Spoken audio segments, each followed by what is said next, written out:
Ready for dictation? Start. यह देश के लिए बड़ी खुशखबरी है कि भारतीय नौसेना को पहला स्वदेशी विमान वाहक पोत मिल गया। प्रधानमंत्री नरेंद्र मोदी की मौजूदगी में केरल तट पर विशाल पोत INS विक्रांत भारत की आन बान शान में शुमार हो गया। प्रधानमंत्री ने यहाँ तक कह दिया कि यह पोत समंदर की सभी चुनौतियों को भारत का जवाब है। लंबे समय से इस स्वदेशी पोत का इंतजार था। पोत बनाने की क्षमता अभी केवल चंद विकसित देशों के पास है।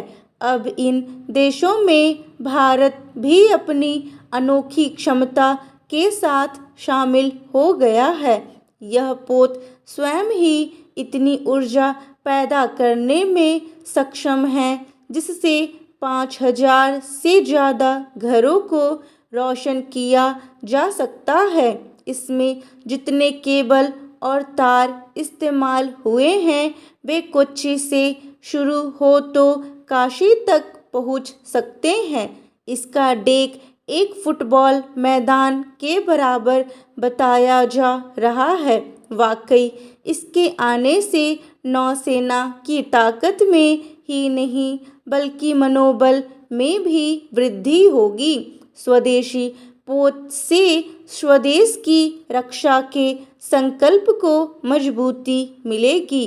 यह जरूरी है कि सेना में ज़्यादा से ज़्यादा स्वदेशी साजो सामान हो ताकि उनकी देखरेख आसानी से हो सके। स्वदेशी पोतों पर किसी नई सुविधा को जोड़ने व पुरानी को हटाने में भी अनावश्यक समय नहीं लगेगा। यह गौर करने की बात है कि भारत के नौसेना विज्ञान को भी इस अवसर पर खूब याद किया जा रहा है। भारत एक समय नौसेना के मामले में बहुत सक्षम था। मध्यकालीन इतिहास को अगर देखें तो 1650 के आसपास छत्रपति शिवाजी ने अपनी नौसेना का निर्माण किया था। वह नौसेना की ज़रूरत को समझ गए थे, लेकिन जब देश पर अंग्रेज़ों का वर्चस्व बढ़ा तो उन्होंने भारतीय नौसेना विज्ञान और उद्योग को एक तरह से प्रतिबंधित कर दिया। भारत नौसेना ही नहीं अस्त्र शस्त्र निर्माण के क्षेत्र में भी काफ़ी पिछड़ गया और आज के समय में भी सामरिक संसाधनों के मामले में हम आत्मनिर्भरता से बहुत दूर हैं। हमारे पास विमान वाहक पोत और भी हैं, लेकिन उनका निर्माण स्वदेशी तकनीक या स्वदेशी प्रयासों से नहीं हुआ है। गौरव के क्षणों में भी हमें यह एहसास जरूर होना चाहिए कि एक विशाल विमान वाहक पोत बनाने में हमें 1 दशक से भी ज़्यादा समय लग गया है। शिवाजी सामरिक मोर्चे पर अपने समय और विश्व के साथ कदम मिलाकर चल रहे थे, इसलिए उन्हें आज भी याद किया जाता है।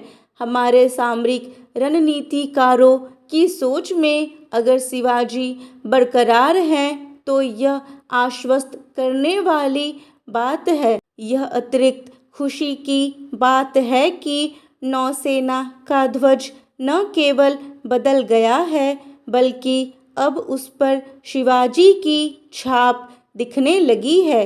हालांकि यह अफसोस की बात है कि गुलामी के दौर के अंत के इतने वर्षों बाद भी नौसेना के झंडे में अंग्रेजों का एक प्रतीक चिन्ह सेंट जॉर्ज क्रॉस शामिल था। आखिर सरकारें गुलामी के इस प्रतीक को क्यों ढोती रही?